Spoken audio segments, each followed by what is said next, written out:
மீனா என்ன பண்ணுறாங்க, அவங்க அம்மாவ பார்க்கறதுக்கு கோயிலுக்கு வர்றாங்க. அங்க கோயிலுக்கு வரும்போது எல்லாரும் பேசிட்டு இருந்துட்டு மீனா சொல்றாங்க, "எனக்கு ஒரு ஆர்டர் ஒண்ணு வந்திருக்கும்மா, புதுசா வந்திருக்கு. நான் கிளம்புறேன்" அப்படின்னு சொல்லிட்டு பேசிட்டு கிளம்புறாங்க. அப்ப அந்த டிராஃபிக் போலீஸும், அவங்க அம்மாவும் கோயிலுக்கு வர்றாங்க. அப்போ சீதா வந்து, "வாங்க, வாங்க" அப்படிங்கிறாங்க. அப்ப சீதா கிட்ட அந்த டிராஃபிக் போலீஸ் என்ன சொல்றாரு, "உங்கள எனக்கு ரொம்ப பிடிச்சிருக்குங்க. உங்களுக்கு விருப்பம் இருந்தா நம்ம கல்யாணம் பண்ணிக்கலாம்" அப்படிங்கிறாரு. அதுக்கு சொல்றாங்க, "என்ன டக்குன்னு இப்படி பேசுறீங்க?" அப்படின்னு சொல்லிட்டு, "எங்க அம்மாட்ட எதா இருந்தாலும் எங்க அம்மாட்ட கேட்டுட்டு உங்களுக்கு சொல்றேன். எங்களுக்கு எனக்கு வந்து பெரிய பொறுப்பு இருக்குங்க. என் தம்பி படிச்சுக்கிட்டு இருக்கான். அவன நல்லா படிக்க வைக்கணும்." அப்படின்லாம் சீதா சொல்றாங்க. இவங்க 2 பேரும் பேசி நிக்கிறத பார்த்துட்டு, இவங்க வந்து மீனாட அம்மா என்ன பண்றாங்க, "ஏய் சீதா, இங்க வா" அப்படின்னு சொல்றாங்க. "ஏம்மா?" அப்படிங்கும்போது, "இங்க வா ஒரு செய்தி" அப்படின்னு சொல்லிட்டு என்ன சொல்றாங்க, அவங்க போனோனே உடனே "இங்க வா" அப்படின்னு சொல்றாங்க. போனது என்ன சொல்றாங்க, "போலீஸ்கார பழக்கம்லாம் நமக்கு வேணாம் சீதா. நீ எதுக்கு அவர்ட்ட போய் தனியா நின்னு பேசிட்டு இருக்க? என்னாச்சு உனக்கு?" அப்படின்னு சத்தம் போடுறாங்க மீனாட அம்மா. அப்ப அதுக்கு சீதா சொல்றாங்க, "அதெல்லாம் இல்லம்மா. அவருக்கு என்னைய வந்து ரொம்ப புடிச்சிருக்குன்னு சொன்னாரு. அதான் பேசியிருந்தேன். இந்த போலீஸ்கார நமக்கு மாப்பிள்ளையெல்லாம் வேணாம். அத நெனப்பு வச்சுக்க. நம்ம மாப்பிள்ளைய வந்து அது ஒரு போலீஸ்காரன் தான் வந்து சும்மா சும்மா தொந்தரவு பண்ணிக்கிட்டு இருக்கிறான். அதனால போலீஸ்காரன நமக்கு வேணாம்" அப்படிங்கிறாங்க. அதோட இங்க என்ன பண்றாங்க, ரோஹிணி என்ன பண்றாங்க, கடையில இருக்காங்க. அப்ப அவரு என்ன பண்றாரு, மணி வர்றாரு, கறிக்கடை மணி வர்றாரு. "ஏய் பாப்பா என்ன பண்ற?" அப்படிங்கும்போது தூக்கி வாரி போடுது இவங்களுக்கு. திகைச்சு போய் நிக்கிறாங்க. "ஏன் இங்க வந்தீங்க? நான் உங்கள கூப்பிடவே இல்லையே" அப்படிங்கும்போது, "இல்லம்மா எங்க வீட்ல கல்யாணம் வருது.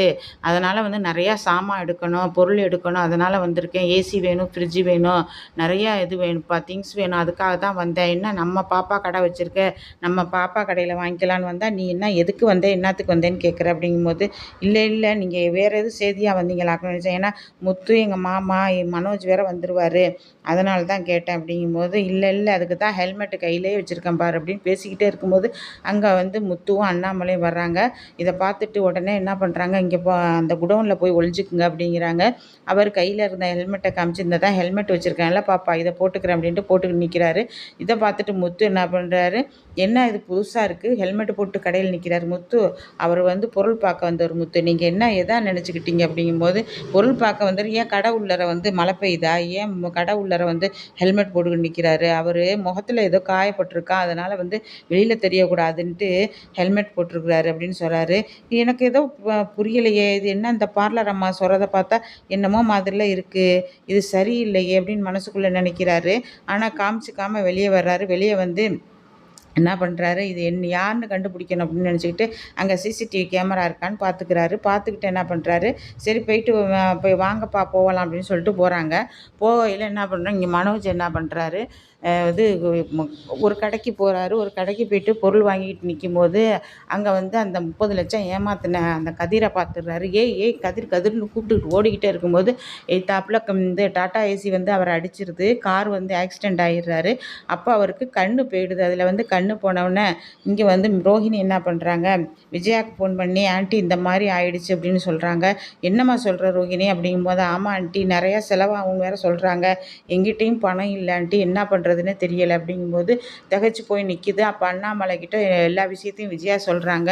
"என்ன பண்றது விஜயா?" அப்படின்னு சொல்லும்போது, முத்து சொல்றாரு, "என்ன எந்த ஆஸ்பத்திரியில சேர்த்துருக்கான்? ஏன் மீனா உன்கிட்ட பணம் இருக்கா?" அப்படிங்கும்போது, "இருக்குங்க" அப்படின்னு சொல்லிட்டு எப்போதும் கேன மீனா, "இருக்குங்க" அப்படிங்கும்போது, "கொஞ்சம் பணம் எடுத்துக்கிட்டு வா மீனா" அப்படிங்கும்போது, விஜயா வந்து அப்படியே திகைச்சு நிக்குது. என்ன பணம் எடுத்துட்டு வான்னு சொல்றானே அப்படின்னு பாக்குது.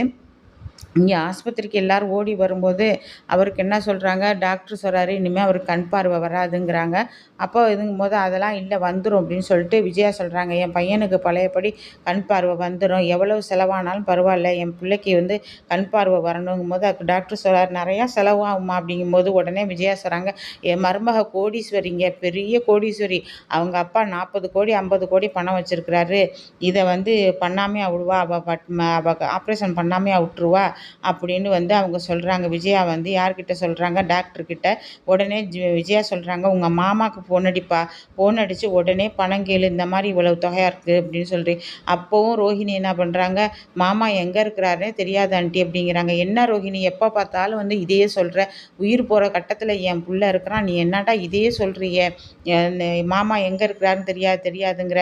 இப்போ ஃபோன் அடிக்க போறியா இல்லையா?" அப்படிங்கும்போது முத்து சொல்றாரு, "நீங்க என்னைக்காவது அந்த பொண்ணுகிட்ட நம்பரை வாங்கி நீங்கள் பேசியிருக்கிறீங்களா அந்த மாமா கிட்டேயோ அவங்க அப்பா கிட்டேயோ? ஒரு அட்லீஸ்ட் அந்த அப்பாவோட ஃபோட்டோவாவது அந்த பொண்ணுக்கிட்ட கேட்டிருக்கிறீங்களா? பாஸ்போர்ட் கேட்டிருக்கிறீங்களா? எதுவுமே கேட்டதில்ல. நீங்கள் ஃபோன் பண்ணு சொன்ன உடனே அந்த பொண்ணு ஃபோன் பண்ணுது. யாருக்கு ஃபோன் பண்ணுது, எவருக்கு ஃபோன் பண்ணுது ஒன்றுமே தெரியாது உங்களுக்கு. நீங்கள் பாட்டுக்கு ஃபோன் பண்ணுங்கிறீங்க. ஏன் பார்லர் அம்மா, நீங்கள் நிஜமாவே உங்கள் மாமாவுக்கு தான் ஃபோன் பண்ணுறீங்களா? இங்கே கொடுங்க, உங்கள் மாமா நம்பரை கொடுங்க, நான் பேசுகிறேன். மனோஜுக்கு இந்த மாதிரி உடம்பு முடியலன்ட்டு. எவ்வளோ வாய்க்கிலேயே பேசுகிறீங்க நீங்கள். இப்போ அவனுக்கு உடம்பு சரியில்லையில, இவ்வளோ செலவாக இருக்குல்ல.